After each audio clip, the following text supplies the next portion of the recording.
How has being in business changed your perspective on purpose? Well, for me, before we started the business, I prayed a lot to ask for guidance and ask for signs to open the business. And for me, it's brought me much closer to God. And also, where I left, where I used to work, I was promised a whole bunch of things that never came forward. So for me starting a business, my purpose was to promise people if they perform, they will be paid for their performance. And so I've been extremely grateful to be able to provide a place where the harder you work, the more you get paid. And that's really what I wanted for our company. And we have some great employees that work really hard and get benefited every month. Yeah, it's almost like the purpose is to help kind of make things more almost fair, or have like, justice isn't the right word, but to kind of give back something that you weren't given. Right. Given you shall receive. And the more we have given throughout the years, the more we receive. And so that's kind of my purpose. And I try to do that with my customers as well. So, yeah. And we wanted an atmosphere that people could work and be comfortable, laugh every day, work hard every day. Work ethic is very important. Also in business, we've always kind of had to be the company that rises above, and because there's things that always boomerang back around to you, and you just always have to be the better person. Kind of like trying to be one of the good ones, Yeah. if you will, because Yeah. there's a lot of companies that are run not so well. Right. And so being able to create like that culture, that environment for people to do well and be rewarded for it, and also be encouraged by it. And it also equates to our customer service, to our GCs, because probably 70 to 80% of our annual sales are existing customers that only deal with us. They prefer dealing with us because they can count on us. We can count on them better. It's important. Absolutely, yeah. And has that been kind of the purpose, the drive from the beginning, or did it shift to that at some point? I would say that's been there from the beginning. We really wanted to create an environment where we were like a family. And so if someone has a problem with a sick child, they don't necessarily have to stay home and lose a day of pay like at other companies. They can work from home, or they could bring their child to work. We had one of our girls that brought their child yesterday because something happened with the daycare. And we wanted that environment to give people a good place to work where we're all close. We talk about all kinds of things. We have a birthday lunch every month, and everybody talks about everything, and then we get down to business after that. But yeah, we really wanted to have an environment where people liked coming to work. Was there ever a moment, I mean, from the beginning all the way to now, where your mindset did have to change a little bit, where like that responsibility of, oh, I'm actually the owner of this thing, not just part of a system or part of a team or an employee, but I'm the employer? Did that ever hit you at any point? Oh, yeah. Every 2 weeks at payroll. For sure. That's a big slap in the face when you have payroll every 2 weeks. And as we started with Stewart and myself, my aunt, and one of my competitors. Actually, I hired him to come work with us. So we started with a team of 4 people. And I was only going to tell a few of like my favorite customers that I had where I used to work. I was only going to bring like 4. But they sent out a letter telling everybody that I was gone, and could everybody tell them what my bid was on their work, and then they would match it and do the job. And several of my customers, like when they got that letter, started calling me immediately. And so we were only going to start with just a few. We didn't want to grow too fast, and pretty soon we had 200 after the first month. And oh my God, we weren't really ready for that. 200 customers after the first month? Yes.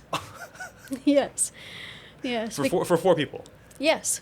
And Stewart started out as the driver of our company. He was the delivery man with his bad back and so many back surgeries. He started as the delivery person, and pretty soon he said, "Honey, I can't do this anymore. I'm going to need help." Right. So he did it for about 2 months, and we hired a. It seemed like it was 2 years. But driver by day, accounting by night. That's you right. know. Contracts, accounting. Oh my gosh. Yeah.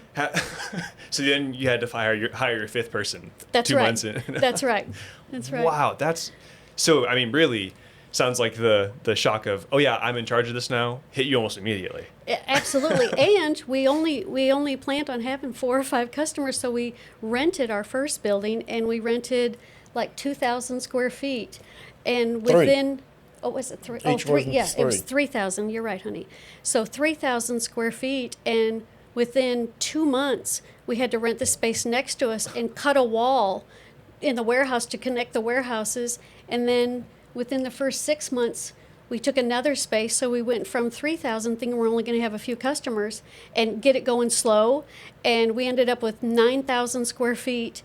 And we had to hire a full-time receptionist. And yeah, we grew extremely fast and much faster than I wanted to grow. Wow, is that more exciting or scary? For me, it was scary. When we tell the story about the receivables, honey. Well, when receivables hit 30,000, I thought, what if these people don't pay us back? What's going to happen? I mean, we have to have it. And so I'd stay up at night, worrying about it. And then all of a sudden, it hit 60,000. I thought, well, 30,000 wasn't as bad as I thought it was, but now 60,000, that's bad. And then it hit to 80, and then 120. And I mean, it just kept going up in increments. And now, the size we are now, when it hits over 2 million, that's when I start. He doesn't sleep. I focus. Yeah. I focus on accounts receivable when it's at 2 million, because that's getting a little large. But here we were, this young family. We had 2 small children, and we both quit our jobs. Yeah, we weren't going to do that originally. Yeah, I was just going to start by myself, but there's just no way I could have done it when we started getting all the fax and the phone calls from my customers that considered me the only one that really took care of them, and so they started calling me. And so I said to Stewart, I can't do this by myself. It's just too much. And he quit his job, and so we had 2 children. Luckily, we didn't have a mortgage anymore. We were always really financially stable and really took care of everything. And what did we start with? Like 80,000 or something like that? 80,000, and then we took a $100,000 home loan because our home was paid off, so we had to borrow against our house. Yeah. When receivables started growing, because we still had to pay our suppliers, whether we've been paid by our customers or not. You still have to pay them when the bill's due, or they cut you off, and then you can't provide anything to any of your customers. Yeah. So yeah, that was a challenge. And then our parents, when we told our parents, hey, we're going to start our own company, Cindy's going to start it first, but I'm going to keep my job, they were all, oh, cool, good for y'all. And then whenever we called back and said, well, it turns out we're both going to have to start it. We're both going to quit our jobs. Are you sure you should be doing that? Because then you get the questions, Yeah. Oh, yeah.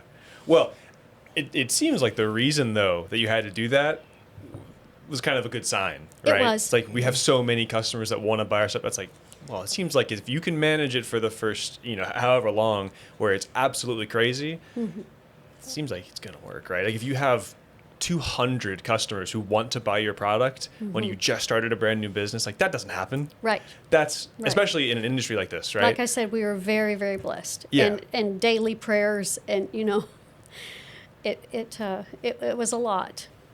From our vendors' viewpoint, they all wanted to work with us, and that was all great and everything. But like with Marlite, they were one of our number 1 vendors at the time, and they had only given us a $20,000 credit limit. Well, we hit that limit within the first month. I mean, and so now I'm over there trying to pick up material, and they're saying, nope, y'all, you're at your credit limit. You can't have the material unless you can pay for it another way. So now I'm whipping out, personal credit cards, paying for it. And, we kept the accounting straight and everything, but, man, it was tough for them to learn what we could do as well. So. Yeah. Well, right when you start, like I can get it from their perspective, right? Like, you just started. Why would you have 200 customers? Right. Like, why would you need so much credit, right? Right. But it's interesting. How long did it take for them to kind of figure out that y'all were legit? Well, it was kind of forced upon them. Yeah. Like, do y'all want $20,000 more dollars? Yeah, because we had other vendors that wanted us to carry their products. And so we kind of went back and said, look, we need to raise this up. And, we'll pay in 30 days, but we need our credit limit raised up because you're not giving us enough. And so it got raised up pretty quickly. And then Accurate Partitions, the president he actually owns Accurate Partitions and ASI Storage Solutions, Global Partitions, ASI Bathroom Accessories, and I guess a marker board, tack board company. And so he had some information about me, where I used to work, and how many people that I knew. And so they actually took us to dinner and said, you should start your own company. Yeah, he played a key role. He invited us as just individuals, and then he invited this other lady who was successful, but she always worked for other people, and he always wanted her to go out on her own. And then they brought another couple from Colorado that she had done it on her own. After her husband died, yeah. And that was what finally, because I told Cindy, we decided when we got married that we were going to have our own business. I didn't. It was Stewart. So the night before we got married, Stewart said, let's make a list of our goals.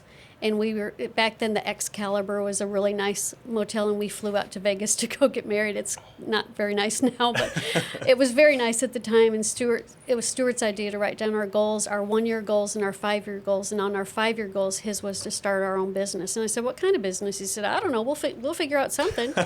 And then when Accurate took us out to dinner, we were in the car less than 2 minutes, and Stewart said, let's do it. Let's do it. And I said, no, I need to think about this. Like, I'm an accountant by trade, and, I like a steady paycheck, and I want to make sure, I worked extremely hard for the company I used to work for, and I didn't care if I worked 8 hours or 15 hours a day as long as I was taking care of my customers. And Stewart said, well, that's just it. You have so many customers that once we let them know we're starting, they'll probably follow you over there. And then I had some great friends, and I could name some names, but mostly drywall companies that I was very close with, and I'm going to name some names. So like T&D Systems, Hatfield Acoustics, A&H Drywall, Larry Vincent at Vincent Acoustical. He was probably my very best salesperson outside that I never had to pay a dime because he just recommended me everywhere he went. Wow. And the Hatfields at Hatfield Acoustics, they recommended me everywhere. And so I just had some really good friends. All the Wyatt brothers at T&D Systems were constantly throwing my name out there. Don Gray. And his son, Mike Gray's taken over his company now. But, just when you have people constantly putting your name out there for you because you've taken such good care of them in the past, it's like there's no way to ever repay them for that. So whenever you establish integrity, basically, that the word of mouth advertising is worth its weight in gold. It's like you couldn't pay for advertising that good. Absolutely not. Because it's based on you being a good person to deal with. It's based on you having integrity. It's not based on, well, you gave me $1,000, so I'm going to post an ad for you. It's like, no. It's because of you, not because they have to. I would give credits back to my drywall companies if we didn't use everything we were going to use. And so every single one of them said, why are you doing that? Nobody does that, Cindy. I said, because it's the honest way to do it. If we didn't use the material on your job, you should get a credit back. And there'd be some of them that say, I don't care. I'm paying you the full invoice. You don't have to give me a credit. When we bring back material from our customers, we don't give them a credit. We sell that thing again and again. But, it was just very, got so many tips and pointers from all these different companies that I was just very, very blessed. In growing the business, what has been the biggest thing that it's forced you to develop in yourself?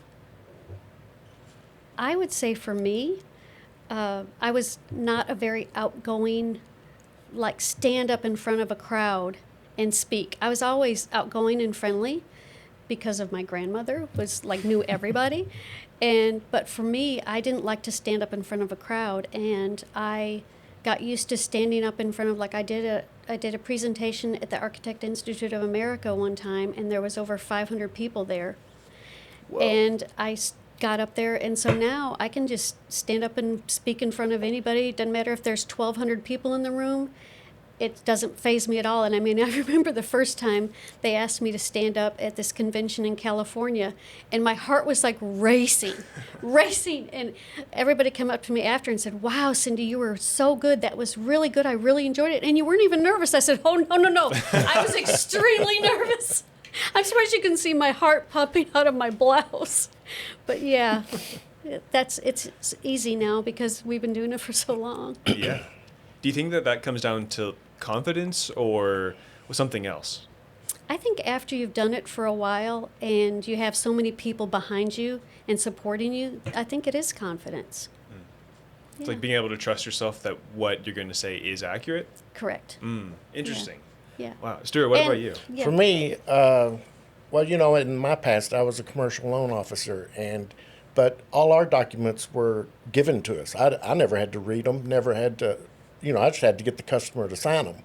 And so contracts was a big learning curve for me to learn all the contract language, and which is not fair, but, you know, by the way. But learning contracts and then learning all the different forms that just come in, like, you know, we'll get an insurance audit, and there's all kinds of complicated things, processes you have to go through to do, because we're self-audited always on most everything. And I mean, even governmental forms and payroll forms, and you know, when I was at the bank, you know, that always got channeled up to someone else, you know, but when you're here, this is it, you know, the buck stops here. It gets channeled up to you. Yeah, I mean, I'm the one that winds up with it, and so I can't tell you the number of times when we had to sign a personal guarantee. He would say, "You sign it, honey, because one of us has to keep good credit if something goes bad here." So thank God my customers had my back, and I still have good credit. Oh my gosh. We finally have gotten to the size now we don't have to guarantee anything. Yeah. We don't even have to guarantee. We have a commercial line of credit with Chase Bank, and they don't even make us guarantee that. And I never did that when I was in banking. If someone owned a company, they guaranteed it, and I don't. It's just different rules, I guess. I don't know. Wow. I guess like once you get to a certain size, they just kind of trust your track record more or less? Well, or? I think it's our financial statements they trust, because I'm so conservative by nature. I always keep a ton of money in the bank. I know exactly how I want our financial statements to look at the end of the year, and there's things I'll do before the end of the year to make them look like that. And then in January, you know, I'll do everything back the way I need it to be, just to cash flow everything the way I want to. But yeah, I think it's the numbers that they look at. Yeah, and I'm so grateful that you had that background to know how to take care of that end of the business, because I stopped doing I taught Stewart how to use QuickBooks when we first started, because I was an accountant. So I taught Stewart how to use QuickBooks, and you know, QuickBooks has evolved so much over the last 25 years that I'll go to get on and do something now, and I don't even know how to do it anymore, because I've been into the blueprint reading and over the sales team and handling that and doing job site walks and things like that. So I don't even look at the books. I couldn't even tell you how much money we have. We have very different roles. You know, I'm overhead, she sells. So, you know, that's I make the, way the it money, is. he spends it. Pretty much.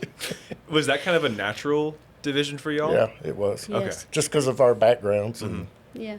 At first, when we were working 7 hours a day, or 7 days a week, sometimes 18, 20 hours a day, and we did that a lot for the first 2 years. It was really long hours.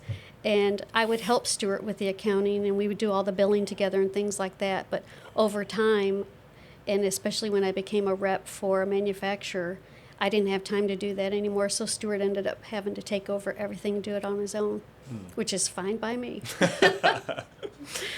Wow. But now we've grown to where I have 2 people that help me tremendously, actually. Karina and Marissa are tremendous assets for me. Yeah. Yeah, there And you go. Vivian works Yeah, and on Vivian your side too. is actually on my side as well. Yeah, for collections. She handles all our collections and the deposits. And Maggie handles everything at the front desk. She just handles everything. She's great. Oh my God! Our world changed when we got Maggie, because we had somebody else in that role before, and she did nothing but sit at the front desk and answer the phone. And Maggie does. And shop online. Yeah. So when we got rid of her and Maggie walked in, instantly I was drawn to her. She's the most loving, kind, smart, go-getting woman that I've ever met.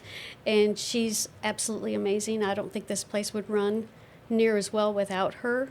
And of course, Nick is our VP of operations, and he gets here at 5 o'clock every morning. Yep.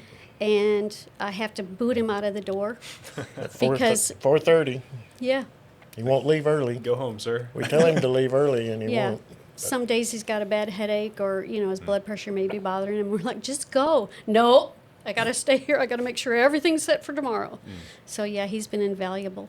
And now she's got a new sales guy Lane, who is Lane Shaw is our VP of sales, unbelievable. and he is truly the best person I've ever met in a salesperson, because he truly, truly cares. He's probably the closest person to me that has the exact same personality traits that I have, but he's better.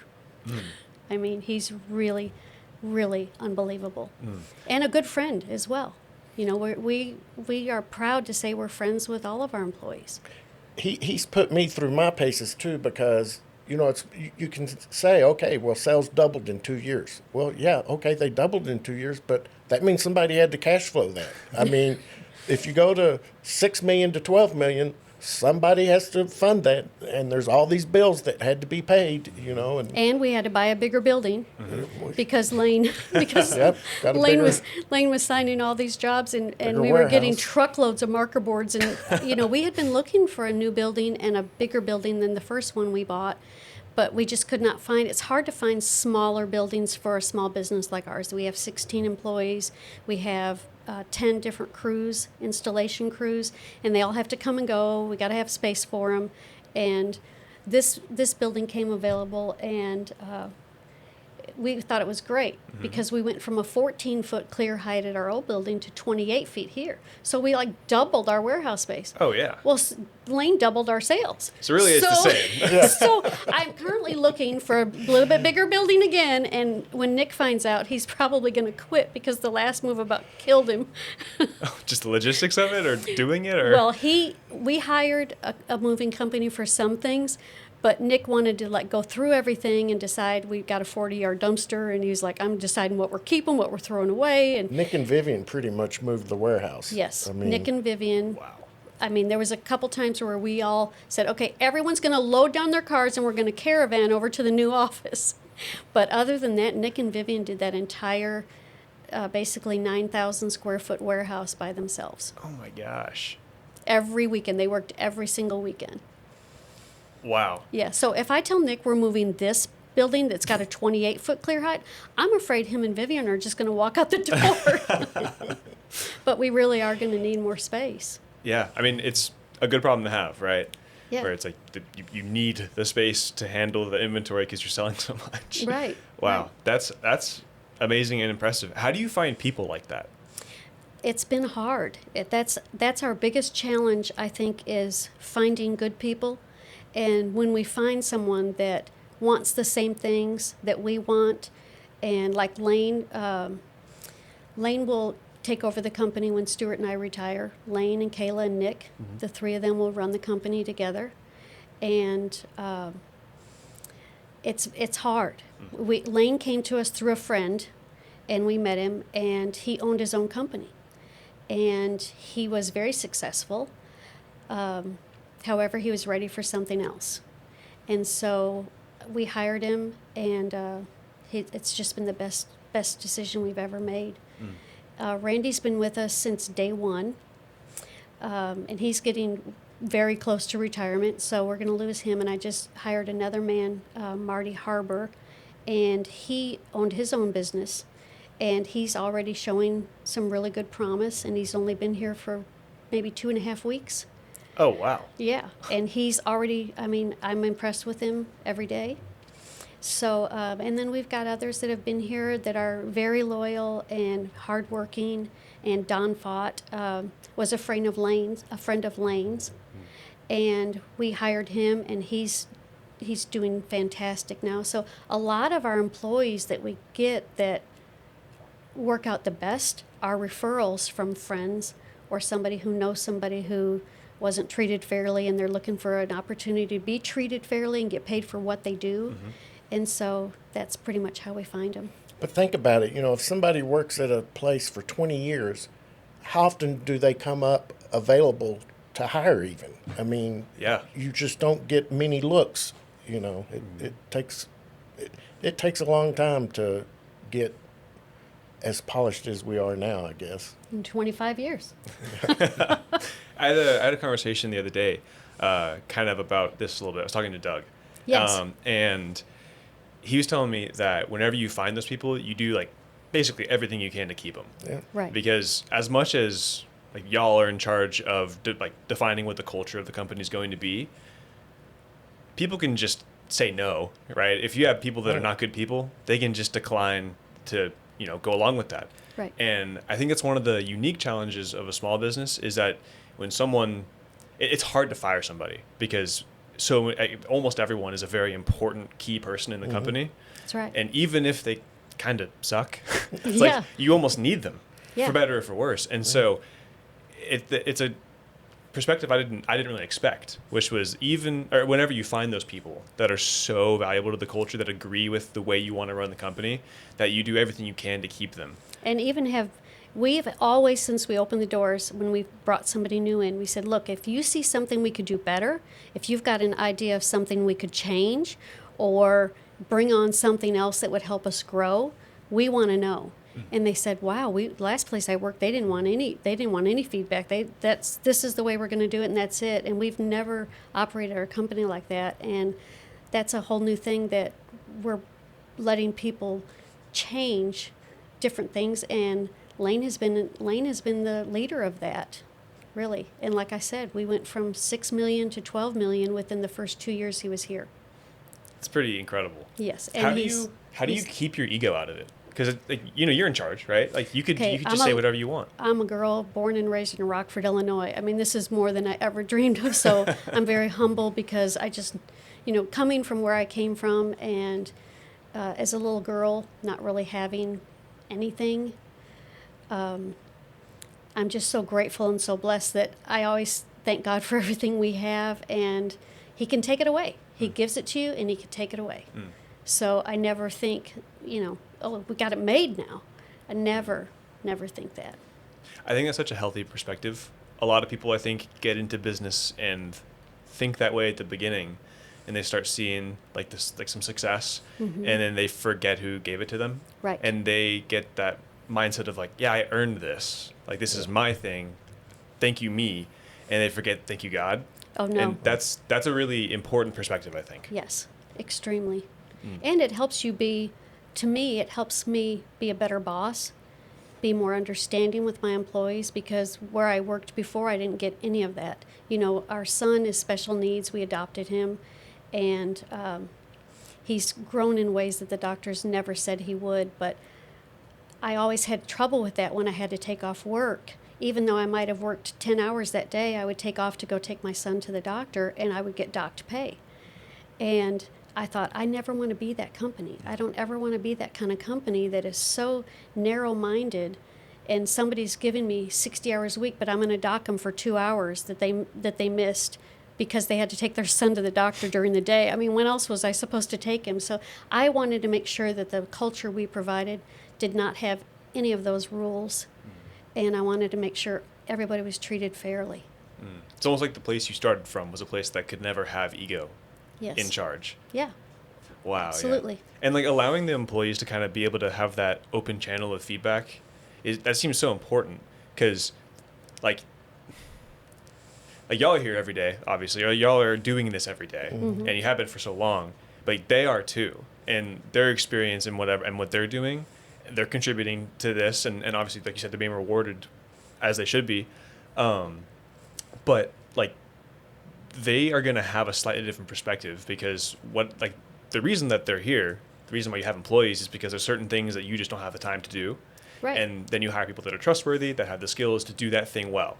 And so they're doing something that you don't do. So they're seeing something you don't see. Exactly. And it's up to you and them both to communicate openly. I think that's huge. I think that's something that is easy to miss. And just all the employees together working as a team. For instance, yesterday, Nick, our VP of Operations, he's down in Corpus Christi unloading 2 huge 26-foot box trucks that were totally full. And he took some temporaries with him and our normal driver, and he's down there unloading everything. And one of my other project managers, Don, came in and said, I have to have these marker boards delivered. Like, what are we going to do? And so I said, well, let's get them loaded in the warehouse. Let's get them loaded. And I said, you can just drive the truck and trailer. And he said, I don't think I'm on the insurance. Well, of course he's not. He's a project manager. He's not on the, but Randy's been with us so long that Randy's still on our insurance because he's been here almost the entire 25 years. So I called Randy because Randy was out of the office. I called Randy and I said, hey, if we've got the trailer all loaded and backed into the warehouse, can you deliver it in the morning? He said, sure thing. He said, you don't have to back it in. Just pull it straight in. I'll back it out and I'll go in the morning. And, he's, it just works really well as a team when everybody gets along, everybody's willing to pitch in and help everybody else. And I think that's part of our success. What's something about running your company that's maybe more difficult than people might realize, and something that's way easier than they realize? The difficult part was there's always something coming up. I mean, you have your day planned out, and it goes another direction. I think difficult for me as a mother with 2 small children, especially when we started the company, is the amount of hours I was putting in. I felt almost like I was neglecting my kids, because we would go pick them up from the daycare, bring them back to the office, and I would put them to sleep on an exercise mat. I had an exercise mat for both kids, and they would go to sleep, and then we'd scoop them up and carry them to the truck, and then drive home. First dropped off at the daycare, and last one's picked up. So, there for a while, Imelda would just call us and say, "Okay, I'm just going to take Ryan and Kayla over to my house. Just come over there and pick them up." Because she had started her own daycare, so when and by the time we started the business, we were friends with Imelda, and she's like, I know what it's like, let me tell you. She said, I'll just take them home and I'll feed them. And so she used to get really good Christmas gifts from us because sometimes she would be taking them, we'd be on our way, but she was ready to go home. It was after 6:30 at night. We still weren't there to pick up the kids. We dropped them at 6:30 in the morning. We'd be waiting in the parking lot for her to get there so we could drop the kids. So she was... when you have a lot of people pulling for you, it's really a nice blessing as well. And like Kayla's elementary school, every year we made sure that we'd have 1 or 2 pizza parties for the school office because, by this time she was able to go on cruises with us and stuff, and they usually won't let a child go for a week, and it made things easier when you have good relationships. Yeah. Seems like one of the most critical skills, kind of maybe a line through all of this, is that relationship building. Absolutely. It's like you can be pretty good at a job, but if you can't maintain a relationship, it's not going to matter how good you are. Right. How do you think about that in like building the culture and even just starting from the beginning, like maintaining and building relationships? How does that work in your mind? In my mind, it's just doing what's right. Yeah, me too. But just being a nice person. If they're having a bad day and they yell at you and that it really has nothing to do with you, and then you're like, it's okay, don't worry about it, we'll take care of it, we'll get it done. And usually the better customers will always call back and apologize that they spoke to you that way. But I understand, everybody gets frustrated. The construction industry is extremely hard to deal with. Schedules are constantly changing. We have things on the board for the installers, and then they call and they say, well, my plumber didn't show up yesterday, so now I can't have you in. So then you got to try to find a spot for them the following week, and you're already booked that following week. Yeah. But you think, okay, God, we just need one cancellation. Please let somebody else's plumber not show up so that we're good for next week. Mm-hmm. So yeah, I think the installers having a good rapport with your installers helps as well. Mm. Wow, so having to deal with like the changing day to day, and then with small kids, just having to deal with that in general, to very difficult things. And yeah, I think the like people probably would not expect just how much the day-to-day can be out of your control. Even just whenever I was here for a few months, it's like stuff's changing all the time. Yeah. And there's nothing you can really do about it except for just respond with grace and Right. just be kind as best you can. Yeah, I understand. It happens to everybody. And so we're going to do our best to switch the schedule around. I'll call you back and let you know when we can get you in. But thank you for calling. Thank you for not having our installers go out there and we have to pay them when the job wasn't ready. Yeah. We have so many people that will say, "Oh, we're ready, but they're so busy they don't have time to go check." And then we get They don't out even there, realize. Yeah. they don't even realize. And I understand that because we're just as busy here. But that's frustrating when you try to get a confirmation that everything's ready. Oh, it's ready. Come on. And we get out there and we can't do anything. And so we could have taken somebody else's job that was really needing a spot because they've got an inspector on the way or something, you know. So we just try to accommodate everybody as best we can. And like Stewart said, it's patience and And we're always the last trade in just about, and we're kind of there with the landscapers.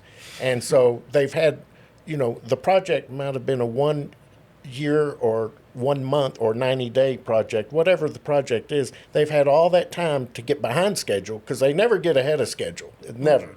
And so they've had all that time to get behind schedule. And so not only are we last, but they want us to make up time for them because they're at their deadline, or they're going to have to start paying liquidated damages because they can't turn it over in time. And then that's when trades start having to work on top of each other, and that's very difficult because you can't have the flooring guy doing tile in the bathroom when our partition guy's trying to install stalls. It's got to be done.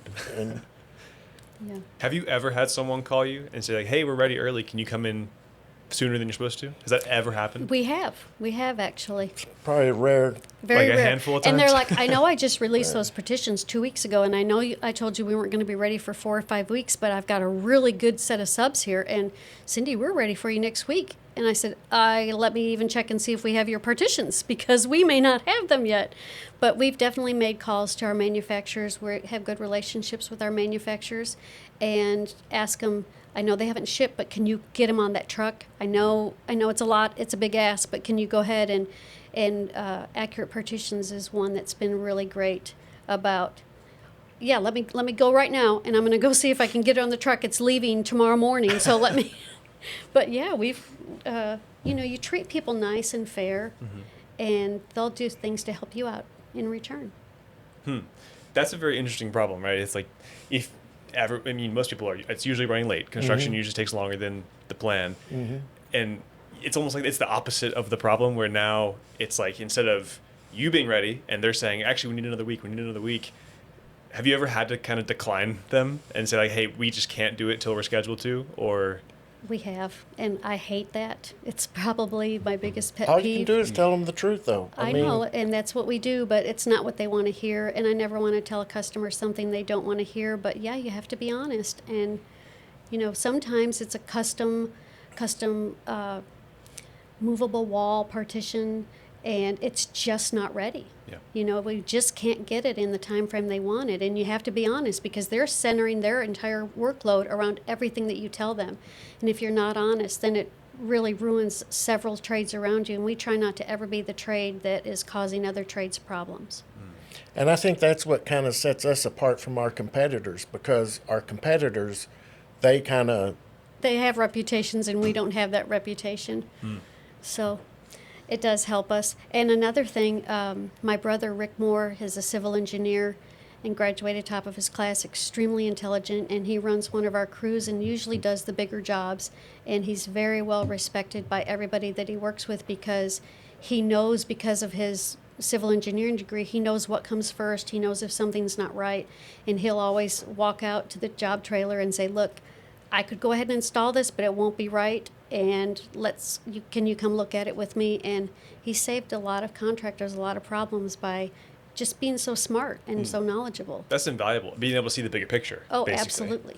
job sequencing in construction, that's what it's all about, is the sequence of the order you do things. And you can't do part B until part A's done, and it just that's how a building's built. I mean, Tell me about the closest time Texas Specialties ever came to failing. I'm going to have to say I don't think we ever came close to failing. yeah. Just Given how it because of the started. support, yeah, given the support by our customers, really, and customers/friends that were always sending people our way, I don't think we ever came close to failing, and I wouldn't let it if we if we were.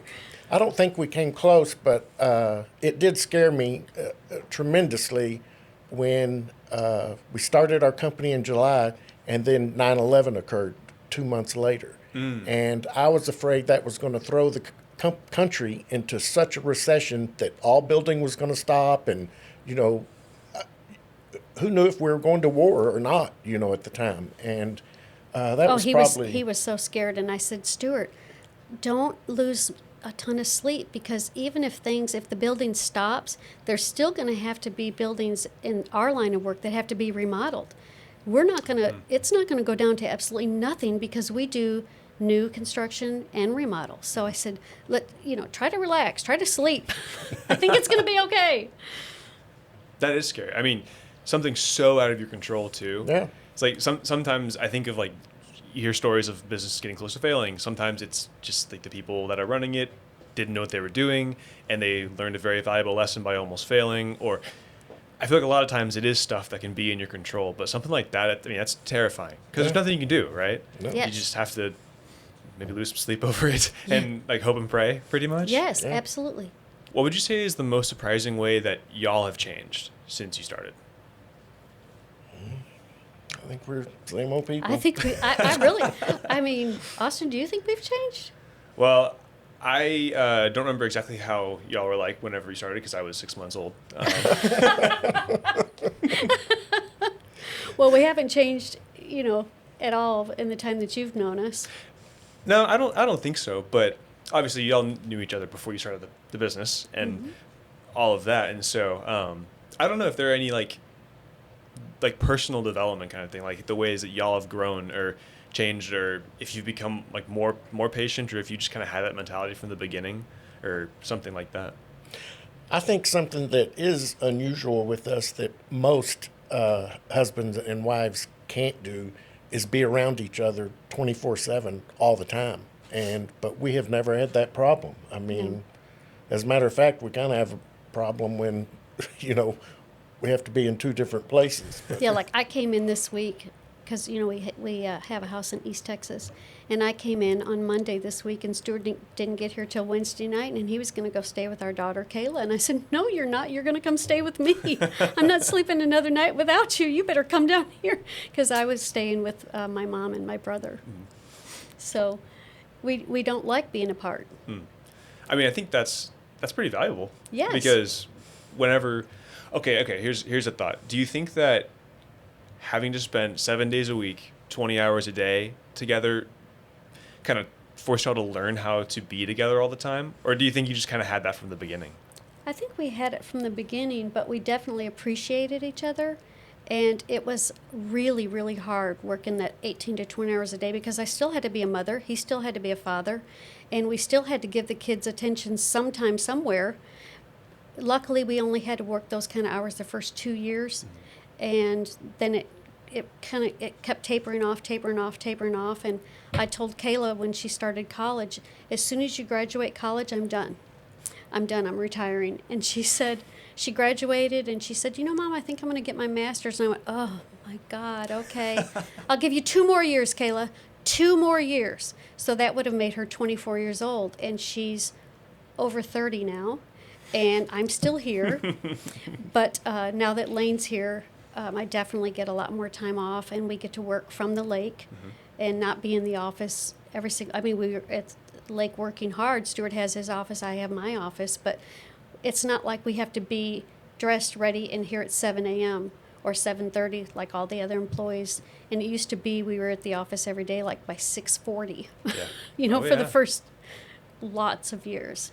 How did you manage that change? Because that's a pretty big habit change, mindset of when you're going to get up and get ready, things like that. Like you kind of mentioned, how do you manage that? I think you're really, really grateful for a day that you get to sleep, especially especially when you're working those kind of hours. It's like, oh, hallelujah, we get to sleep till 7 tomorrow. Woo! You know? So that was always looking forward to being able to maybe take off on a Sunday and not work all day Sunday and spend the day with the kids, take them to the pool, or, you know, have their friends over and play games with all their friends. We're a big game playing, card playing family. We love games. Oh, yeah. And so anytime we could get together and play like Pictionary or Win, Lose, or Draw, or, you know, catchphrase, you know, things like that just really is a stress reliever. And I think after we were in business about 6 or 7 years, Stewart came home one day and he said, I've got good news and bad news. And I said, what's the good news? And he said, the good news is I bought a 4-wheeler. And I said, you did? He said, yeah, it's really nice. You're going to love it. And I'm thinking, where in the heck are we going to ride this 4-wheeler? We live in a neighborhood, you know. So then I said, well, what's the bad news? He says, I bought 2. I bought one for you and one for me, and we can both have a kid on it. So about 2 weeks after we'd been taking trips with the trailer and just kind of standing out in the heat in the summertime getting baked, I came home and I told Stewart, I've got some good news and bad news. And he said, what is it? And I said, I went and bought a toy hauler camper today. And he said, you did? And he said, what's the bad news? I said, it was really expensive. But here's the good thing. We're going to be able to get away from the business for an entire weekend. We went once a month, and we would leave Friday after work and not come home until Sunday night. The kids loved it. We got one-on-one time with our kids. And other than a rollover accident I had when Kayla was on the back with me, everything, well, no, Stewart did a swan dive one time and broke his back. Reverse swan dive, broke his back and got up and said, everything's okay, and you could tell from his face it was not okay. But other than, you know, ATV accidents, everything's been good. Yeah, she had a friend who was a ortho doctor, and he said, well, after we told him we got 4-wheelers, he goes, well, I guess I'll be seeing a lot of y'all. And it was true. It's true. It's true. Kayla broke her arm. Yeah.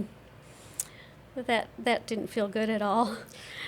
And Stewart breaking his back, that wasn't real good either. But we're still very grateful. We look back on those days, and we love those days because we actually got to take the kids away from the business. Because usually every Saturday morning at 6:30, we tell the kids, get up and get dressed. We're going to the office. Not the office. No, I don't want to go. But again, thank God to Nick and Vivian, because they used to come pick up Kayla.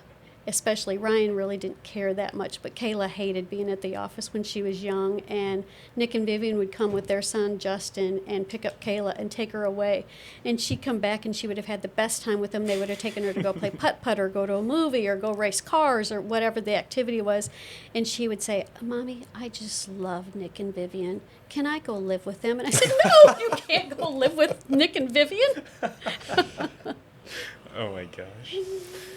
Have you ever had a problem that you were dealing with that, like, days, weeks, months later, you realize actually wasn't the real problem at all? I think cash flow. I thought it was a problem, but I've always been so conservative that I over cash flow, I guess. Yeah.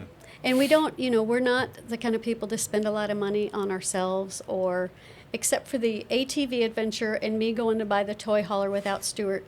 That's about the only, you know, big thing that we treated ourselves with, especially in the beginning or close to the beginning. But it was really needed by our family. And so, you know, I think it was the right decision, and we had a great time doing it. So you have to get away from your business to regroup and kind of like refresh, to come back with a real good perspective after you've had some time off and you're like ready to go again after working 20 hours a day. Yeah. And even then, a short day for us would have been even 12 or 14 hours. I mean, for years we would go pick up the kids from daycare, bring them back, and like I said, put them to sleep. So cash flow and probably the hours. Yeah, and feeling guilty about the kids. Yeah. Yeah. So obviously things are a little bit different now. What feels the hardest right now? That I can't retire. That we're not quite ready, but I hired 2 people recently, and they're both, Marty especially is doing a great job, and Joseph's young. I got to teach him a lot. And Jenny Jenny Morrison, Morris. She is a real big help. She's always got ears open, and if she hears that somebody needs help, she's always the first to pitch in and say, this is how I do it, this is how you can do it. And so even with the new people, when we're not here, they've got a bunch of people they can turn to for help. So it almost seems like it's not even that hard because you're kind of on the path to having it done. Right, right. And hopefully both these men will stay and enjoy it here, and we'll be a little bit closer to moonwalking out the front door. I mean, we'll still come back, every month, and for meetings. And Stewart will always have his hand on the books and making sure that everything's done properly. But between the team that we have with Maggie at the front door and Nick, Lane, Kayla, Randy's always there to pitch in a helping hand. It's a really good team. Yeah. So obviously the huge growth in the past couple of years, which is pretty amazing. What is something that hasn't grown with that in the way that you might have hoped it would have?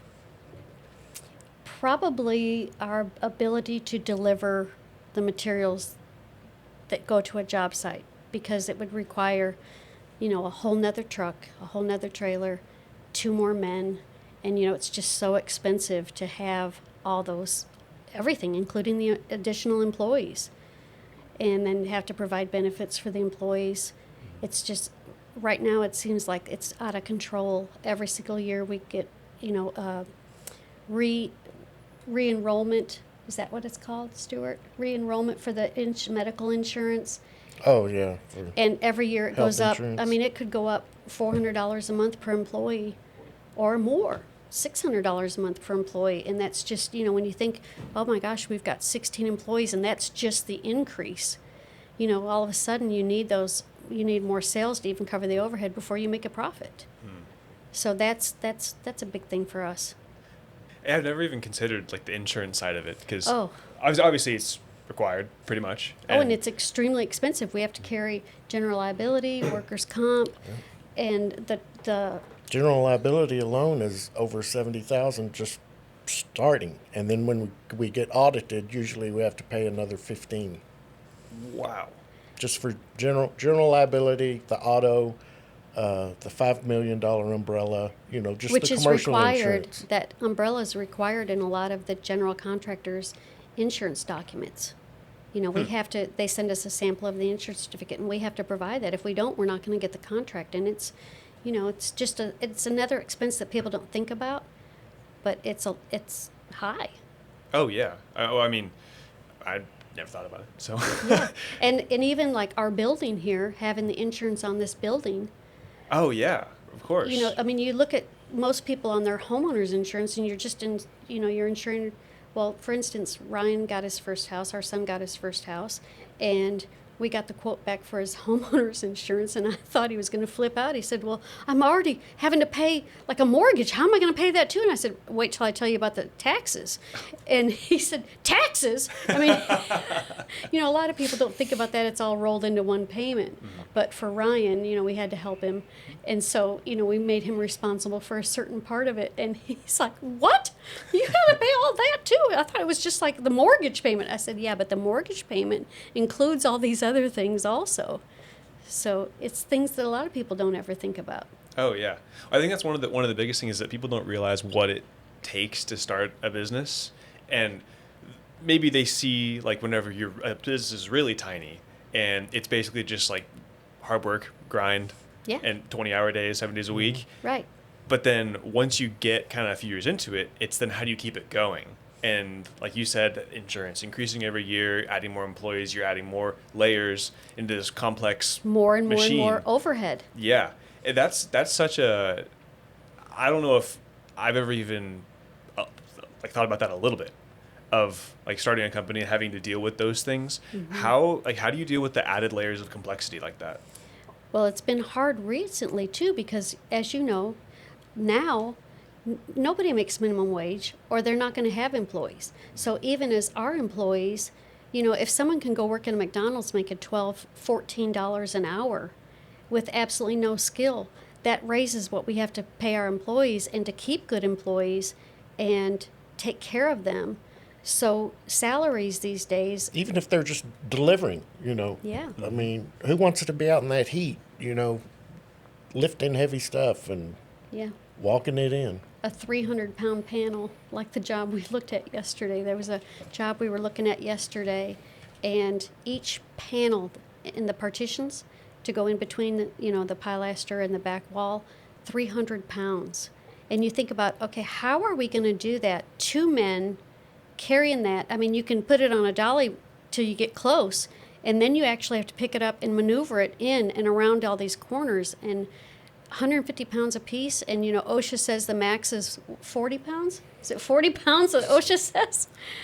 Yeah, and we got 2 guys on a 300-pound panel. Oh my gosh. So it's just, you're constantly having to think of everything when you look at a job. Oh yeah, and the safety behind it too is like, because you're responsible for these people. I mean, even from like the financial side of it, yeah, like the insurance and workers' comp and that, but like personally too. Right. Whenever like you have an employee, it's like, especially whenever you're trying to have this culture you're talking about, it's like, I don't want you to get hurt. Exactly. Because that sucks for you. And I think that pain. And for us, because we don't want anybody hurt, and we need them to come to work the next day. Yeah. We need everybody healthy and here in order to make the whole operation run smoothly. In growing, like kind of from the beginning and into maybe after the first 2 years, I'm curious, what was a kind of a bottleneck that kept showing up over and over and over and over, that just kind of that thorn in your side that you couldn't get rid of? Can you think of anything? I don't know. There was several years in a row that it seemed like we always just did 6-point-something million. We just kind of stayed at that level, but we weren't really hiring more people. We weren't really trying to grow or anything. But Lane has another vision for Texas Specialties. yeah, So he wants to see us at $50 million a year. So it's up to us to get a new building, buy a new building. So, but luckily, we've been conservative, and we were happy for a while, just kind of staying between 6 and 7 million, and that's kind of was our sweet spot. And then when Lane came in, he's got a totally different culture, wants to be the biggest and the best in all of DFW. he does that much by himself. I mean, Yes. gosh. So yeah, I think we're trying to hit 20 million this year. Wow. Was his goal, was 20 million I this think year? last year was 16, right? 16.5. Yeah. That's amazing. Yeah. So whenever he comes in here and says that, what does that feel like when you hear that for the first time? I Stewart, pucker. yes. Stewart, I shudder. Stewart takes the biggest hit, and I said to Lane, "Oh my God, I got to find some more installation crews. We can't do that much if with our guys. I mean, our guys are already swamped, and like Rick, my brother, he doesn't want to work 7 days a week. He needs a day off, and now he's on dialysis. He still goes to work every day. He's unbelievable, because most people with dialysis, especially when they've been on dialysis for, let's see, over 8 years, they cannot possibly work. But Rick is so strong and Wow. gets up and goes to work every day. And I said, Rick, maybe you should think about quitting. And he said, who's going to do what I'm doing? He said, you don't have enough people right now. So the word's out there. If anybody wants to do installations for Texas Specialties, here we are. There you go. Yeah. So it's kind of scary and... Yes, because you're Yeah. signing all this work, and what if when they're ready, and the schedule's never right. So we have a board that we keep projected schedules. When we first get a contract, we pencil that job in when they say they're going to be ready, and then could be 3 months later after, and you've got all this material in your warehouse and it's taking up space, and that's a big logistics problem, because we've got more jobs coming in, and those jobs that were supposed to be cleared out are still sitting there for months. Oh, so the inventory is just stuck. And it's custom, like when we get partitions or like an operable wall or, like an adult changing station, that's for that specific job. And that job is sitting there taking up, like a 10 by 10 all the way 20 feet up, 28 feet up in the air. And you can't move that when you thought you were going to move it. And all of a sudden that warehouse gets really small. It's almost like a puzzle. Yeah, but you got to have it here, because what if they are on time? You don't know. You know, as soon as you can get it ordered, we order it and get it in here. Something else you have to think through also is we get a contract, so and they tell us when it's gonna, when they want it ready, and so we order all the materials. Okay, well then our clock starts ticking. We have to, when they ship those materials, that's when we're billed, and we get 30 days to pay it, and or if it's an early pay for a discount, I'll take the discount, of course, but normally it's 30 days. And then we have to pay for it. And then if it sits in our warehouse another 6 months, I mean, We're just out. Yeah, we're out that money. And then whenever we do install it, we pay our installers the very next Friday from the week they worked. And that's how we keep good installers, is because such prompt pay. We don't make them wait until we're paid. And so we pay them the very next week. And so that's another 40% of the job, or about 40%. The material's 40%, and then the profit's 20%. If everything goes well. If it goes well. If we don't have to pay our guys for so many trips where they can't do anything. So there's many times, typically before we even send our first invoice to the general contractor, that we've already paid that 80% up front. So construction is really hard to cash flow from that viewpoint, but that's why we kind of tried to pace ourselves early on. And we kept money in the company for we didn't really years. take a paycheck at all the first 2 years. We didn't. We went through an employee leasing company when we first started, and they called me up one day and they said, Stewart,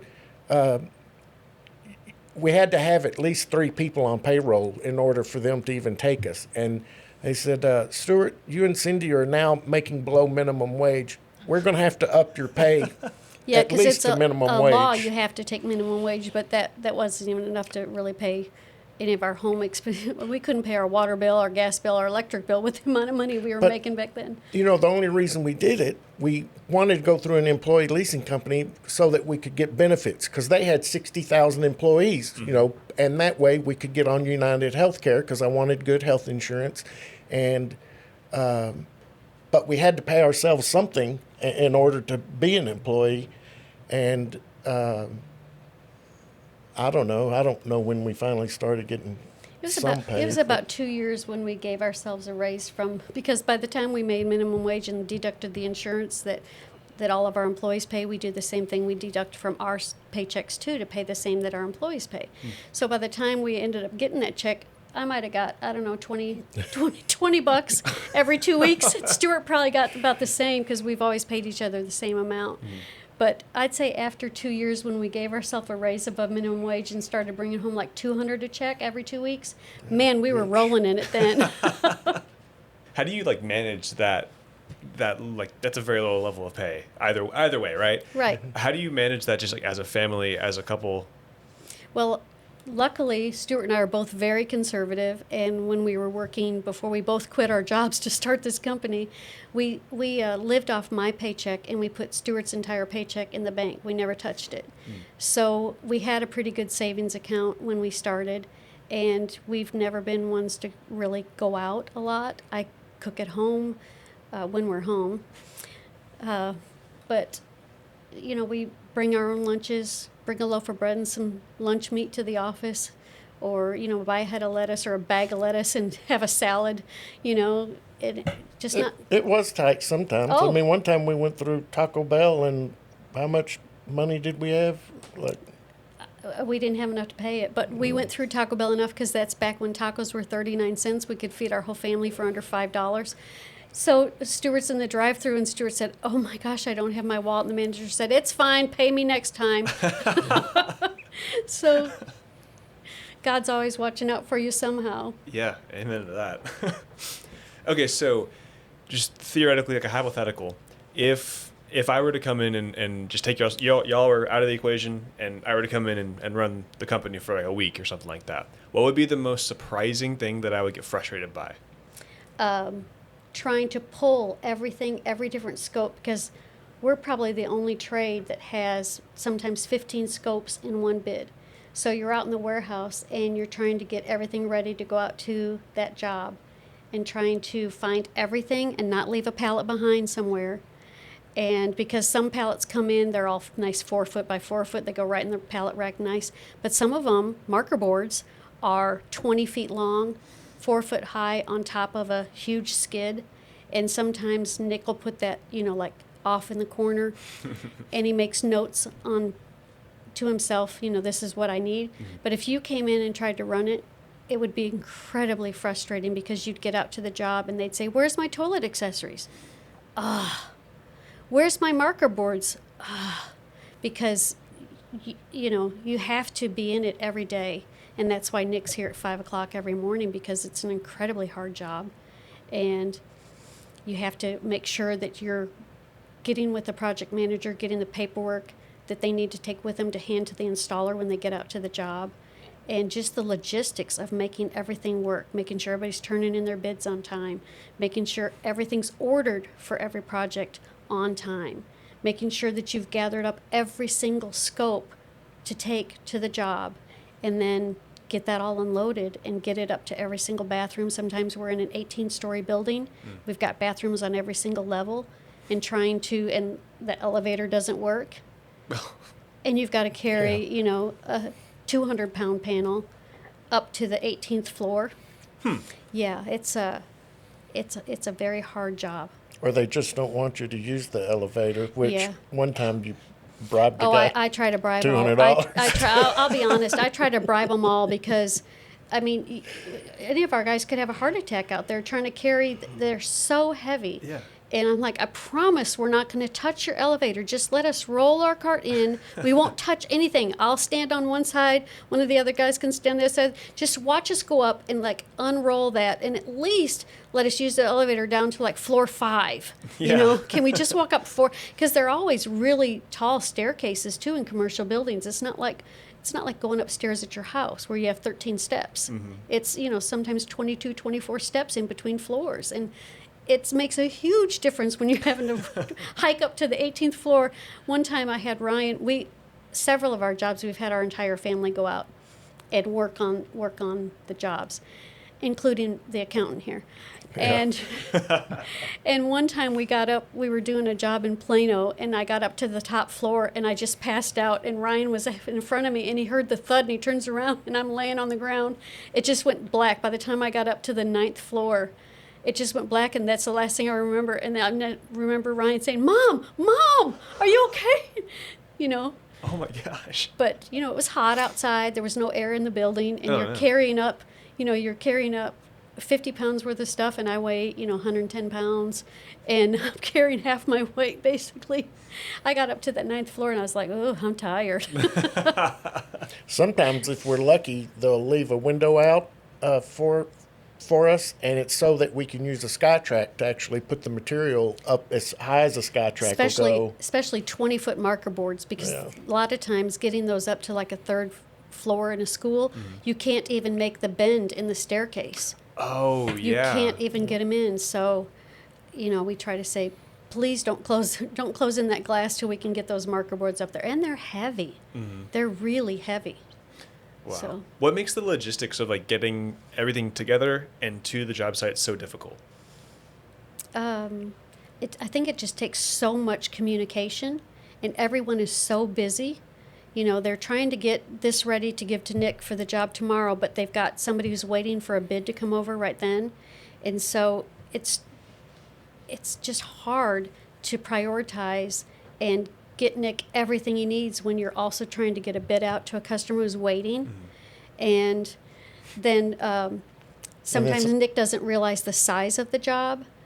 And so, all of a sudden you give him all this, and he said, "We need all this, today, tomorrow. I got to deliver all this." And then, it might be 3:30 in the afternoon, and he's here until 5:30 getting everything loaded on the trailer so Edgar can take off the next morning, early in the morning. And then you might, as a PM, you might be getting a call from the installer that's working on that day's work, and there's a problem, that has to be resolved. And so then you got to get with the general contractor and work it out, And the project managers have to wear a lot of hats, but Nick has to wear all their hats, pretty much.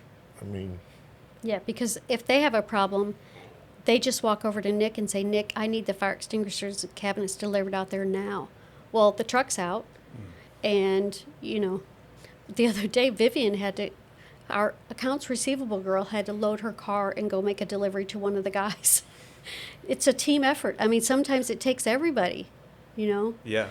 So it's just, things are constantly changing. But that goes back to the culture we were Yes. talking about earlier of like, you have people that are willing to do that. Yes. I don't think Vivian was happy, honestly, Well, to go deliver those. Nick Forster, I'm sure. Yeah, I'm sure Nick said, hey, if you want to stay married to me, I need you to take these fire extinguishers and cabinets out there. So Vivian's like, okay. What is something that your customers consistently misunderstand about what you do? Contracts?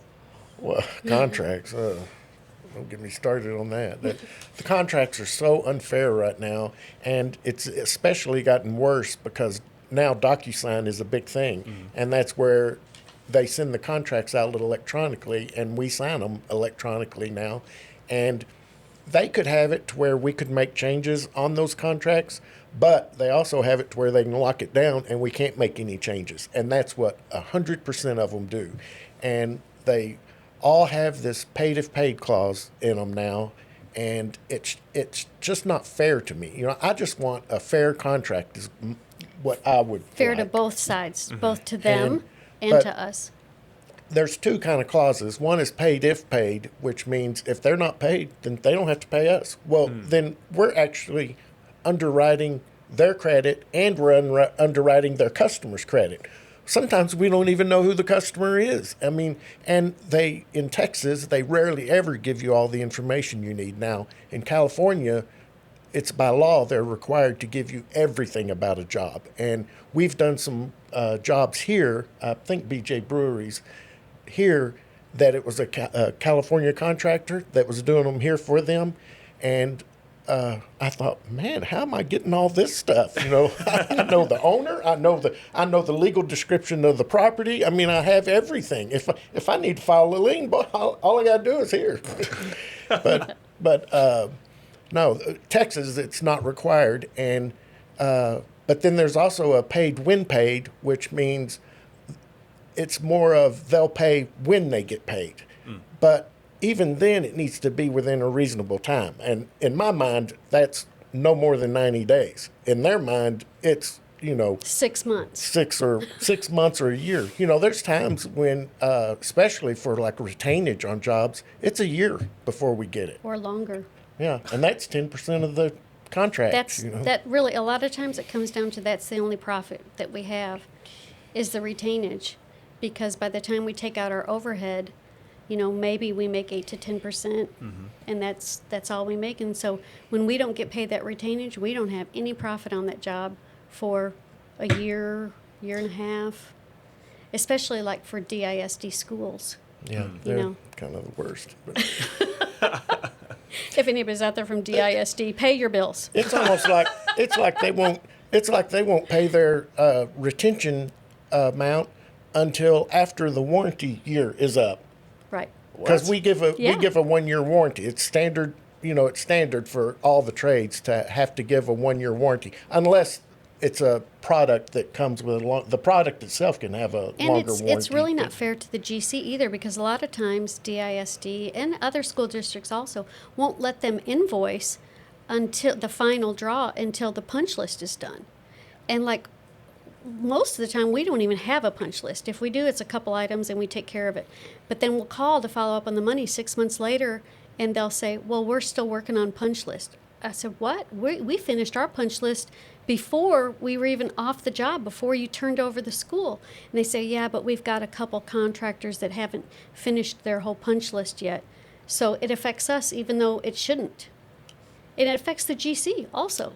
Of course, yeah. Because they can't invoice for everybody who's done a good job and finished everything because of a couple subs that will probably never get used again. Well, yeah, there you go. Yeah. Is that common? That seems so strange to me that's It's how they do it. common. Really? It's very common in school districts, and like for municipal buildings, like police or fire stations or like courthouses, that kind of thing. It's very common. So really, it's just the government. Yeah. Okay. Yeah, if you want to call it that. Well, government Entities. light, yeah. Yeah. I had no idea about like the contract clauses and that they could just, basically just not pay you for as long as they want. Is there any kind of way to make that better, or? If there was, I wish I had the magic. Yeah, idea. if anybody has a better way, Cindy Jones at txspecialties.com, because I'd really like to know what they're doing to get around that. Yeah. I mean, like the only close thing I can think of is like at my previous job, we would take exception to certain things in a spec. I've totally different industry, like almost Right. completely unrelated, but like we would Yeah. take exception to certain things in specs and basically just say, like, if you're going to buy this from us, you have to, like, we can only do it like this. We can't do it exactly the way that you're saying we have to. That's the only other way I could think of, is just saying, like, your spec is just wrong. We can't. Yeah, Is that possible? It's possible a lot because the specs are wrong a lot. They'll start out, for instance, we'll just make an example of like toilet partitions. The heading will say like phenolic toilet partitions. Then when you start reading the body, they're actually describing solid plastic. And then when you get down to the color, they've picked a color that's only available in baked enamel.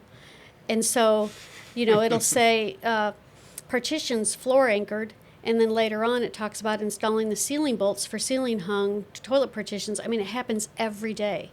And so we just have to send an RFI, or we quote it a couple different ways. But we try to just stick with the spec section. But then if it's phenolic, that's one of the most expensive. And if it really was supposed to be baked enamel, we're not going to get the job because we actually bid it according to a messed up spec. Yeah. So if you overbid because their spec is stupid, it's like, how do you even deal with that? Well, we just try to communicate, and a lot of times I'll type right in my bid letter, the spec is very contradictory. It's calling out 3 different types, 2 different designs, and let me know what you want, but here's a price for the most expensive so that you're covered for your bid for your client. But you can bring this price down if it truly is you want something else, Let me know what it is and I'll reprice it.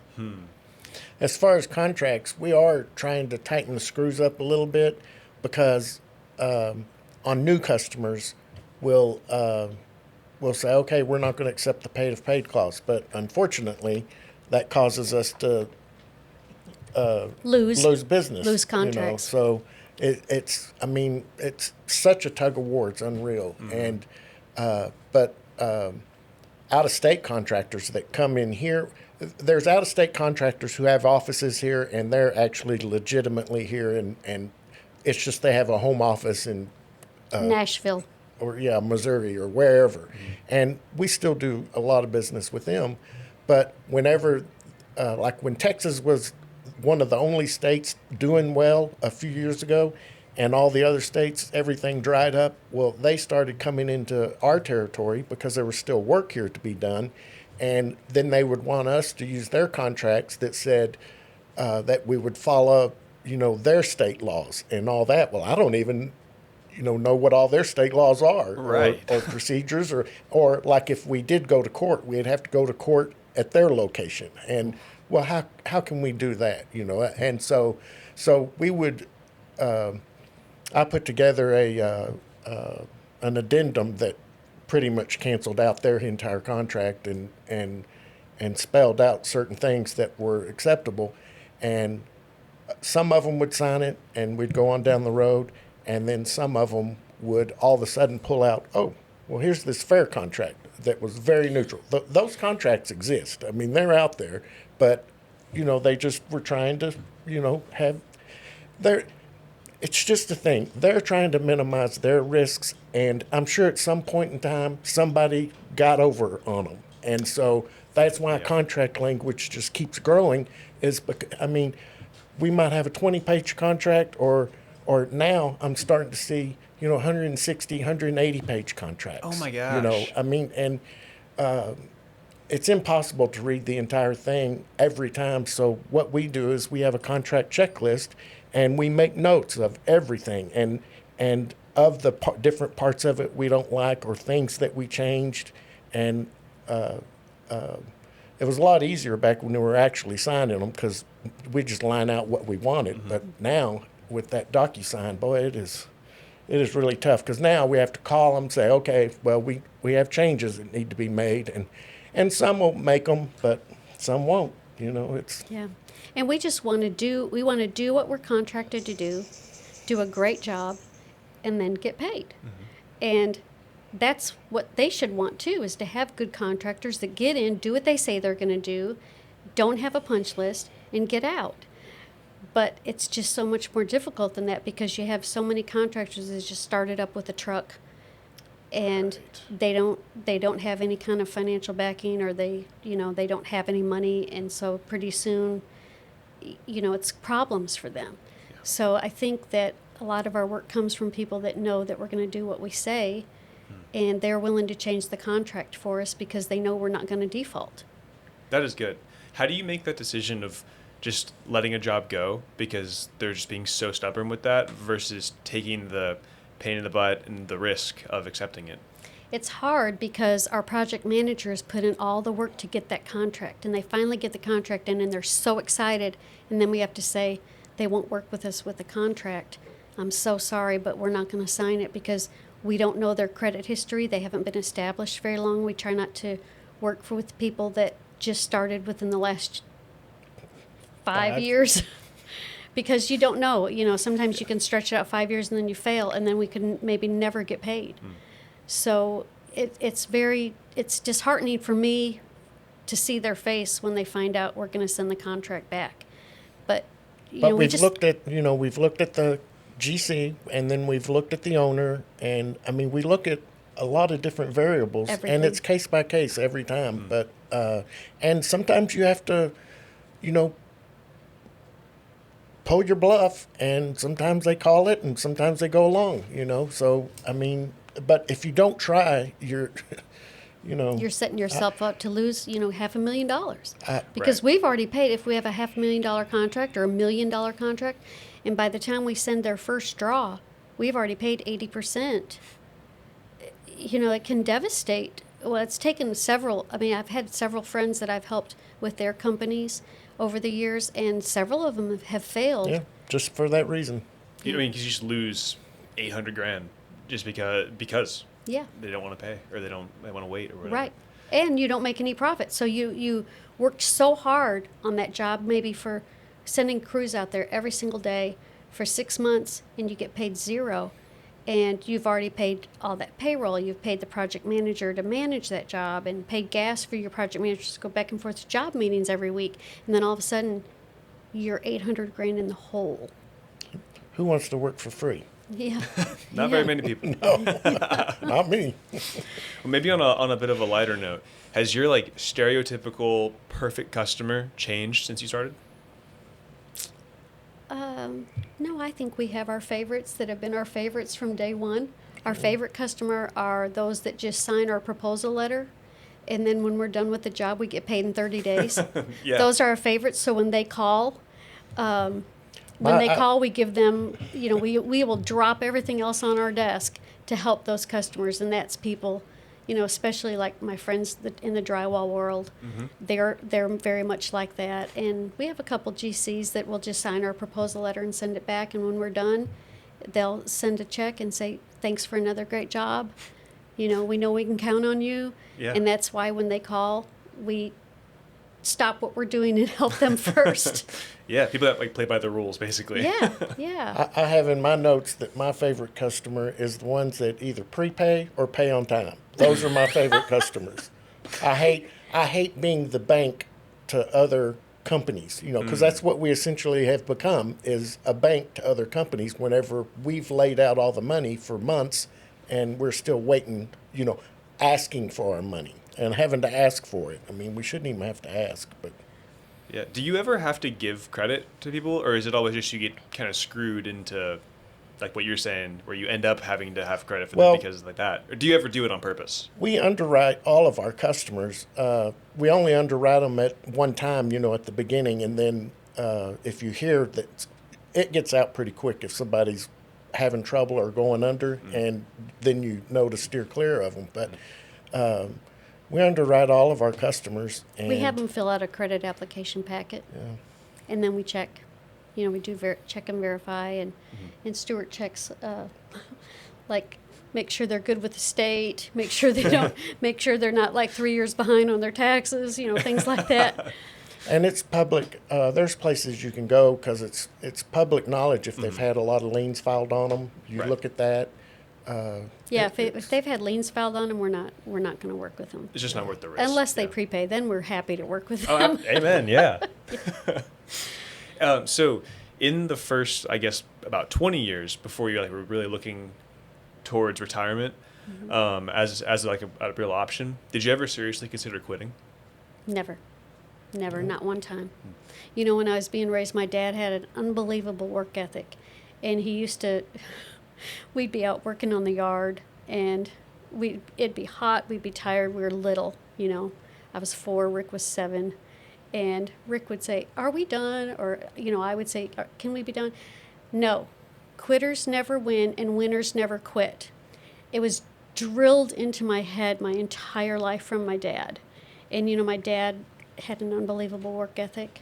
Working for somebody else, he would, kind of like Nick, he would be at the office at 6 a.m. He'd leave the house at 5:45 every morning, and a lot of times he wouldn't get home until 6:30 or 7. And then he would go back in. He was in charge of programming. And he would go back in when the night shift started. After we had dinner, he'd go back to the office and stay, you know, several hours, sometimes not come home until midnight, and then back up and leave the house at 5:45 the next day to make sure that he was taking good care of his employer. Wow. So, yeah, I think I got my work ethic from my dad for sure. Wow. I got mine from 2 dads. You did. I had a dad and I had a stepdad my whole life that, you know, I remember anyway. Blue collar and white collar? Yeah, pretty much. My dad was a cashier of the bank and became a director and all that, so that was white collar. And then my stepdad worked at Dover Elevator Company. It started out as Hunter Hayes, but he retired from that and worked there his entire career. But he worked his way up into being a white collar, but he was blue collar, you know. Through and through. You can't change stripes, you know. And, It was, oh, go ahead. but they both had really good work ethics. Yes. When Stewart first took me out to meet his stepdad, him being in construction at Dover Elevator, he put me through tests when he found out that I was a construction girl. He put me through tests and was asking me questions about concrete and metal studs. And he came back in. He took me on a walk around their property because they lived out on a big farm. And he comes back in, and I guess I passed because he looked at Stewart and gave him the thumbs up. So I guess I passed. Stewart, what do you think those two different perspectives did for you in the way that you have looked at running this business? Just 2 different ways of doing things. My dad was very organized. He very rigid, very conservative and everything. Bill, my stepdad, was more the fun one as far as like camping, fishing, hunting, things like that. But he was serious about work too, and he was kind of the go-to guy. He was the problem solver, much like your grandfather. Yes. You know, if something had to be solved, it wound up in his lap, and he had to fix it. You know, and I don't know. And you worked on the farm with him all Yeah. the time, helping him. Ran So the cows twice a year through the chute and did hay every year. That hay was rough. When we first started, Sorry, Corey. That first year we did square bales, and oh man, was that labor intensive. So then he decided to buy the big round baler, you know, and then we had the farm truck, and he hooked me up an electric winch on the back of it, and I'd take that truck and I'd just ram one of those big old round bales and then lift it up and haul it up the hill and put it where it belonged. Yeah. That was a lot easier. No air conditioning, but it was a lot easier. Was that easier or harder than starting a business? That was easier. Starting a business was, like I couldn't do it again. No, not at our age. If someone said, "Would you do it all over again?" If I could go back to, what was I, 37? If I could go back to 37, I might. But like at this age, thinking about how hard we worked and how many hours, and I could never go back and do it again. There's no way. I couldn't either. No. When we built, we worked with Baker Triangle, and we did the Great Wolf Lodge. And I had to have surgery, and I went to meet one of the guys from Baker Triangle out there, and he was having me walk up all these stairs. And it's a pretty tall building. I don't remember exactly how many floors it is. But we got up to about the third floor, and I said, "Look, I'm sorry, but I just had surgery. I'm not even supposed to be back to work yet. And if there's not an elevator, I'm going to need to sit here and wait for a few minutes, and I'll meet you up." I think it was like on the 10th floor. And I said, "I'm going to have to meet you up there in a little bit." And he said, "Oh, my God, Cindy, I didn't know I wouldn't have had you walking up all these stairs." But, you never want to be the one that they look at, especially as a woman in construction. Mm-hmm. You never want to be the one that can't do it. Because there's so many stereotypes about women in construction. Of course. And I never wanted that to be me. Yeah. Like, oh, she's not capable. Speaking of woman, we have a woman-owned certification, and it's because of her, of course, and not because of me. And, and that has also kind of helped our company as well, because there's certain projects out there that they have to have a certain percentage of hub certified or whatever the certifications need to be, minority, whatever. Right. And so a lot of times our customers like it that we do that. But I mean, that's a process in all of itself of having to figure out everything they want, because, oh man, they came in and interviewed me for about 2 hours in person, because there's so many companies that try to get women-owned business, but it's their wife's name is on it, but their wives never go there. And so he came in and interviewed me for 2 hours, had me show him my computer, that I knew how to do a takeoff, I knew how to read plans. And I mean, for 2 hours, grilling me. He like wouldn't let steak. me answer a question, even if it was an accounting question. It's like, look, hey, I'm part of this too. Yeah. But he wanted to know that she knew everything. Yeah. Yeah. So I don't know how the other guys get away with it, but for me, he grilled me like a steak. Really made you earn it. Yes. Tell me about a day that y'all will never forget. So it was early on, very early on, when we didn't have any money, and we left the office early one night. It was like 8 o'clock at night, and we left and we put the kids in the back of the car, because of course we had to pick them up from daycare, take them back to the office, and we left at 8. We're exiting the freeway, and Ryan, our oldest adopted son, says, "Oh, do we have enough money for Jack in the Box?" And I looked at Stewart, and I said, "How much money do you have?" And he puts his hand in the pocket, pulls it out, and he had 35 cents. And he goes, "How much do you have?" I said, "I only have pennies. Like, I spent, back then I was having to throw quarters in the toll road. There was no toll tag back then. So that's all I had, was just a few pennies." And so I looked back at the kids and I said, "Well, it looks like we're going to go home. Mom's going to make Kraft macaroni and cheese." And both kids went, "Yay!" So Stewart looks at me. I don't remember if I looked at him or he looked at me, and he said, "Would you do it all again?" And I said, "In 1 second, I'd start it all over again." I didn't care that we had no money. The kids were happy to have Kraft macaroni and cheese. I was happy to go make it for them. And Stewart said the same. We both said we would do it again, even though we were broke. Yeah, my day was going through Taco Bell without the billfold, like you said earlier. But, the manager knew me. I mean, it's not like we weren't there once a week. We knew every fast food deal there was in town, because when you don't have any money and you're getting home so late and you haven't fed your kids yet, I said to Stuart, 39-cent taco sounds good to me. You learn where to find what you can do. Yeah, you learn how to really stretch that dollar when you don't have the money, and the kids really don't know any different. They don't remember being so broke we didn't have food. So we're past that now, thank God. Yeah, because groceries are expensive nowadays. No kidding. Yeah. Yeah. But that's such an interesting story, because it's very, like, it's it's not like a good story really, because you're talking about a time you're broke, but it kind of is. It is a great story. It's one of those kind of nostalgic a little bit stories where you have that aspect of like the purity of children, how they don't care, they don't know. It's like Right. Kraft mac and cheese is the best thing in the world. It's Right. like 35 cents doesn't mean anything to them versus any other amount of money, and it's just. It's very interesting to hear that being a day that you'll never forget. I'll never forget it. It's like, ever. because like how far y'all have come since then. It's like not broke now, which I mean, praise God. Yes. But that was such an important moment. It was. It Oh, was. I'll never forget the day you won a car at CS. Oh, yeah. What? So when you won a car. I won a car, and I had. So this is funny. So I was the rep for Construction Specialties, and I was the only woman-owned business they'd ever hired. And the first year, they came out with this new crash rail, handrail kind of combination where they were real curved. The profile was real curved, and for every $10,000 you sold, you got your name in a hat.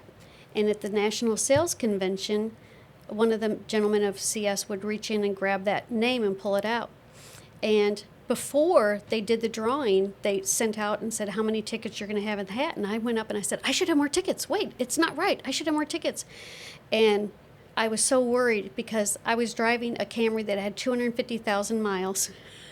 It was so old, and I really, really needed that car. And I prayed to God, and I said to God, in the hotel room before we went over to for the dinner and the award ceremony, and I said, Lord, please, if I've worked harder than anybody else in that room, please, I need that car. I want that car. If someone else has worked harder than me, give it to them. But if not, please, Lord, I really want to win that car.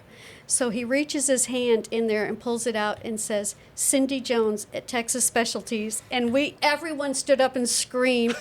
I did like a flip in the air because I used to be a gymnast. And then I ran over to our GM at the time, Mark Sneller, and he picks me up, and he's 6'7", I'm 5 foot.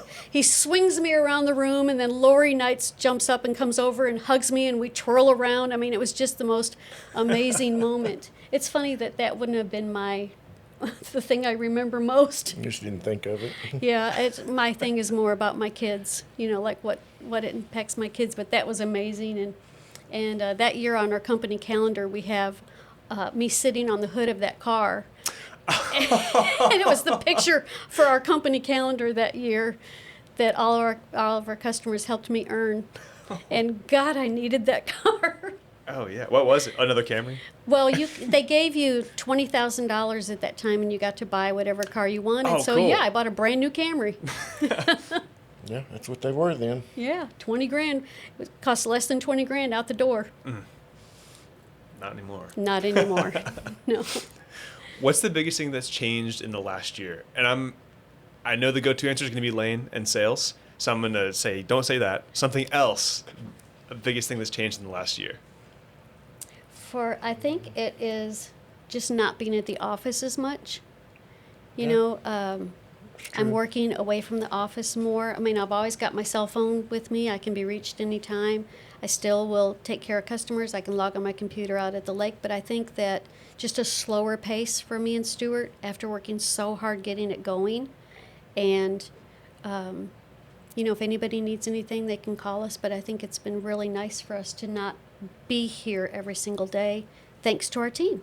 I mean, we couldn't do it if it wasn't for the team. For me, a year ago, I lost both accounting people one day apart from each other. And so that was the roughest year for me, was just last year probably. And now I've recovered from it, and now we've got 2 new accounting people with Vivian also, so 3 really. Yeah. And that's helped me back off a little bit, and especially with Karina, because Karina, she's taking charge and having them all cross-train, and she's doing things that I just didn't have time to get to or anything. And she's got great ideas. She's extremely smart. Yeah. And Marissa will do anything to help us. Yeah, they're working really well together. I mean, they all get along. And when the other 2 left, they kind of divided up those chores, say chores, but you know what I'm saying, tasks. Yeah. And they all three work together to make sure everything gets done. And project managers don't ever have to bill their own jobs. Karina's taken all that over, so that's another, like, something off of our plate where we can sell another job or bid another job. So yeah, that's been that's been good. It's helped me tremendously. What's something that you all kind of avoid working on now? That maybe obviously you used to have to do everything, right? Everything. What's something you avoid doing now that you kind of have the luxury to do so? I don't clean the bathrooms. I do at home, but no, I don't ever clean the bathrooms up here. But I still, every time I come into the office, I still have to go clean up all the spots on the carpet because I still do that. Somebody's but got to do it. Somebody's got to do it, and that's me. So Where do the spots come from? an employee Just kinda dropping a whatever. Coke or dropping some food. We like to eat here. So, if somebody's carrying something back to their desk and they drop a piece and somebody else walks through and smashes it into the carpet, then when I come in, I clean all that up. I thought you were going to say it's from the dogs. No, It's like no, it's not from the dogs. The dogs are accident free. There you go. Oh, speaking of. Yeah. Yeah, speaking of, Hey, there's Sassy. Sassy We right have there. two. One little tiny white poodle and one giant standard poodle, black. Try to let her in. She can come in. Yeah, she can come in. Come on, Sassy.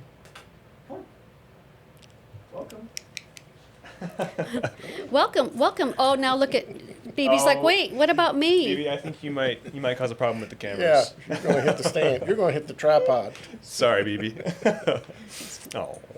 As businesses evolve and change, how the responsibilities move around is really fascinating, and like what you kind of can have the luxury of starting to avoid or like not doing, because you can trust a team to do it for you. I think Right. that's huge and really cool.